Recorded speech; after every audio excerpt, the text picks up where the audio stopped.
अब आप सभी को पता होना चाहिए, हमारे बैतूल जिले में चलता है दिवाली। दिवाली मतलब दिवाली का अपग्रेड, मतलब अपन दिवाली मनाते हैं और एक दिन दीपावली मनाते हैं। लेकिन हमारे आदिवासी समाज में, हमारे बैतूल जिले में 1-1.5 महीना दिवाली चलता है। फिर उसके बाद आगे दिवाली शुरू हो जाता है, दिवाली दिवाली हो रहा है तो लोग नशा करके कभी ये गांव से 5 मारे, कभी वो गांव से 5 मारे। ये पुलिस विभाग के हमारे सम्मानीय अधिकारी लोग बैठे हैं, उनको पता है। और एक्सीडेंट में सबसे ज्यादा आदिवासी समाज के लोग हैं। कारण क्या है? एक तो पहली बात, गाड़ी रोड ट्रैफिक रूल पता नहीं है, ठीक, और दूसरा नशा। नशा करके अब तो हमारे घर का बच्चा अगर दारू पीकर निकला है ना, तो आएगा कि नहीं इसकी भी गारंटी नहीं है। समझ मारे, ऐसी स्थिति है हमारे समाज की। तो कहां से सुधरेगा? हमारा पूरा पैसा उसमें बर्बाद हो रहा है। तो अपने आसपास जितने भी जो लोग हैं यहाँ पर बैठे हैं, न खुद नशा करें, न अपने बच्चों को करने दें, और प्रयास ये करें कि उनको, उनके अंदर नैतिकता डेवलप करें। नैतिकता का मतलब होता है कि हर जितने भी धरती पर जितने भी जो प्राणियों ने जन्म लिया है, उससे हमसे प्रेम करना है, उनसे नफरत नहीं करना है। ये मतलब प्रेम भावना उनको सिखाना है। और यदि हम ये सब चीज करने में कामयाब हो गए तो हम सीताभोरा नाट्य अपन विकसित चीज सकमाए पड़ते, इस गांव को हम बहुत अच्छी जगह पर ले जा सकते। सबकी सोच अच्छी होनी चाहिए। जैसे आपको मालूम होना चाहिए, सम्मानित सुनील सलामकर, वो तो कृषि विस्तार अधिकारी हैं, लेकिन वो यहाँ नहीं दौड़ते हैं। उनको हमारे बैतूल में भी एक एक गांव के लोग पहचानते, क्योंकि ये मतलब कभी कभी मैडम उनको डांटते होंगे कि पूरा ठेका आप ही लोगों ने ले लिया क्या? एक तो मरकाम साहब, एक राजा सर, एक सलामी साहब, वहां से थोड़ी फिर से काटाते हैं जी के। मतलब हमने ठेका ही ले लिया समाज को जगाने का। घर परिवार के लोग भी हमको गालियां देते हैं और हमको गर्व होता है कि हम अच्छा काम कर रहे हैं, कोई बुरा काम नहीं कर, हम जगाने का काम कर रहे हैं। रात दिन हम घूमते हैं ताकि हमको ऐसा उम्मीद रहता है कि आज नहीं तो कल कुछ तो बदलाव होगा, कुछ तो बदलाव होगा। और जहां हम नहीं जा पाते हैं तो जो वीडियोस वगैरह थे सोशल मीडिया, आप डॉक्टर राजा दुर्वे को सर्च करोगे तो वहां शिक्षा से रिलेटेड बातें होगी, सामाजिक बातें होगी और सभी प्रकार की बातें होगी। जिन जिन बच्चों को कुछ अच्छी जानकारियां थी, आज सोशल मीडिया हर कोई चलाता है, दिन भर चलाते हैं। पहले के जमाने में जब लोगों के पास मोबाइल नहीं था ना, तो माता पिता हमको ढोर चराने के लिए भेजते तो नहीं जाते थे। लेकिन आज अगर मोबाइल है और डाटा है तो व्यक्ति बकरी चराने चले जाएगा। सही बोल रहा है गलत बोल रहा हूँ?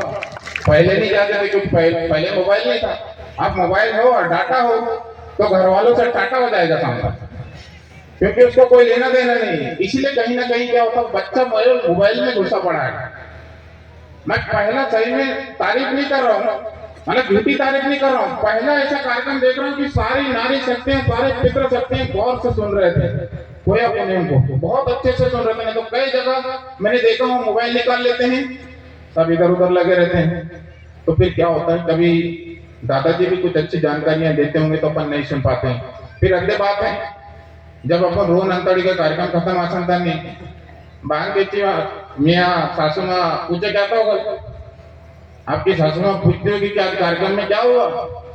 अरे कुछ नहीं हुआ, खिचड़ी बना और खा लिया आ गए। अरे कार्यक्रम में क्या हुआ? जैसे स्कूल में, जैसे हमारे बहुत सारे अधिकारी लोग, हमारे विजय भैया भी बैठे, हमको सोशल मीडिया में फॉलो करते हैं और देखते रहते हैं उनके कार्यों को। हमने बहुत सारे लोगों को देखा है कि जब हमारे समाज के जो बच्चे स्कूल जाते हैं तो क्या करते हैं, माता पिता शाम को जब छुट्टी होती है तो क्या पूछते मालूम है? आज क्या खाना मिला था स्कूल में, आज क्या खाना मिला था?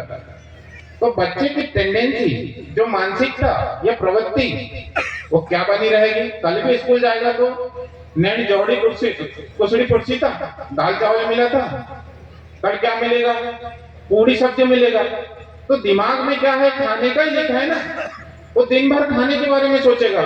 जब आप पूछोगे क्या गणित में क्या पढ़ाया, आज विज्ञान में क्या पढ़ाया, आज सामाजिक विज्ञान में क्या पढ़ाया, तो वो बच्चा पढ़ेगा, रोज पढ़ेगा, क्योंकि मम्मी जागरूक है, पापा जागरूक है, दादाजी दादी जागरूक है, तो वो पढ़ेगा। नहीं तो खाने के बारे में पूछोगे तो फिर वही बात है। खासकर हमारे आदिवासी समाज की जो नारी शक्तियां, मैं उनको कहना चाहता हूँ कि आप अपने बच्चों के प्रति जागरूक रहिए। कहीं ट्यूशन वगैरह जाते होंगे या कोई कॉलेज में जाते होंगे तो आप उनकी खबर लीजिए, बेखबर मत कीजिए। नहीं तो शहरों में जाके बच्चे इस समय सबसे ज्यादा बिगड़ रहे हैं, हमारे आदिवासी समाज के बच्चे सोशल मीडिया में ऐसा बोलना नहीं चाहिए मुझे, ये मुझे शोभा नहीं देता, लेकिन आप सोशल मीडिया में देखिए, अन्य समाज की भी बेटियां होती, बेटे उनका भी, लेकिन सोशल मीडिया में दिखते नहीं है। लेकिन हमारे समाज के बच्चे इतने बिगड़ गए ना कि आप देखो इतनी अश्लीलता परोस रहे हैं। इनको रोको, इनको रोको।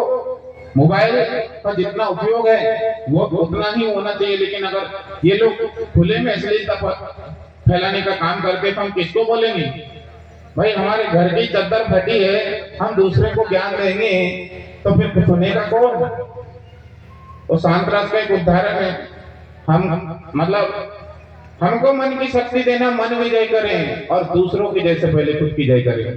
तो पहले हमारी शुरुआत घर से होना चाहिए। हमारा जो शुरुआत, अच्छी सोच, ये सब चीजें कहाँ से होनी चाहिए? घर से होना चाहिए। और खासकर हमारे, अब एक लास्ट पॉइंट में बोलना चाहता हूँ, कितने पढ़ने लिखने वाले बच्चे बैठे हैं यहाँ पे बताइए?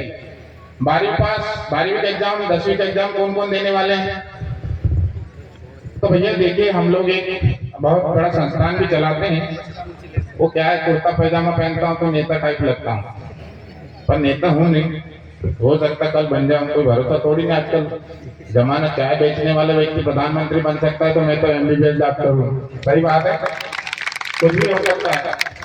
तो देखिए, मैं लास्ट में यही बोलना चाहूंगा, जितने बच्चे जो 11th 12th वाले बच्चे हैं और जिनको अच्छी शिक्षा अर्जित करना है, तो हमारे संस्थान का नाम है Meditech career institute Betul, NCI Betul. आप इंस्टाग्राम, फेसबुक, सोशल मीडिया में कहीं पे भी देखोगे, न्यूज पेपर में कहीं पे भी देखोगे, हमारे संस्थान में नीट, नर्सिंग, जितने प्रशासनिक सेवाओं में जाने के लिए जो प्रतियोगी परीक्षाएं होती हैं, उनकी सारे बच्चों मतलब प्रतियोगी परीक्षाओं की तैयारी होती है। और अभी जो नया सत्र चालू होने वाला है, जो 15 मार्च से है, जो नीट, नर्सिंग फाउंडेशन वाले बच्चों के लिए है, जिन भी बच्चों को तैयारी करना है, मेडिकल के क्षेत्र में डॉक्टर, नर्सिंग ऑफिसर बनना है, इंजीनियर बनना है, या कोई अग्निवीर बनना चाहते हैं, तो आप आइए। अगर किसी की आर्थिक स्थिति खराब है वो भी आइए, और जिनके माता पिता नहीं है, हम उनको बिल्कुल निःशुल्क एजुकेशन देने का काम कर रहे हैं और करते आ रहे हैं।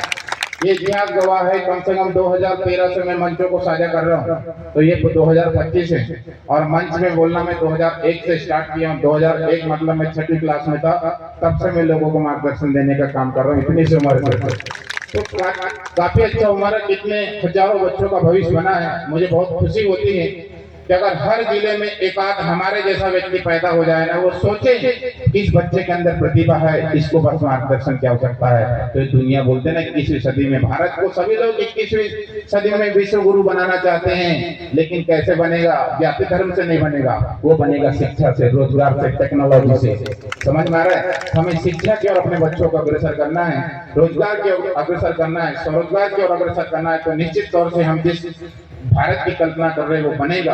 तो इसलिए सारे माता पिता जितने हैं यहाँ बैठे हैं, आपसे संकल्प ले लो, अपने बच्चों को पढ़ाना है, अच्छे अच्छे संस्कार देना है, रीति रिवाज परंपराओं को सजो के रखना है, ताकि हमारे आदिवासी खतरा जो मंडरा रहा है वो दूर हो जाए और हमारे आदिवासी बरकरार रहे।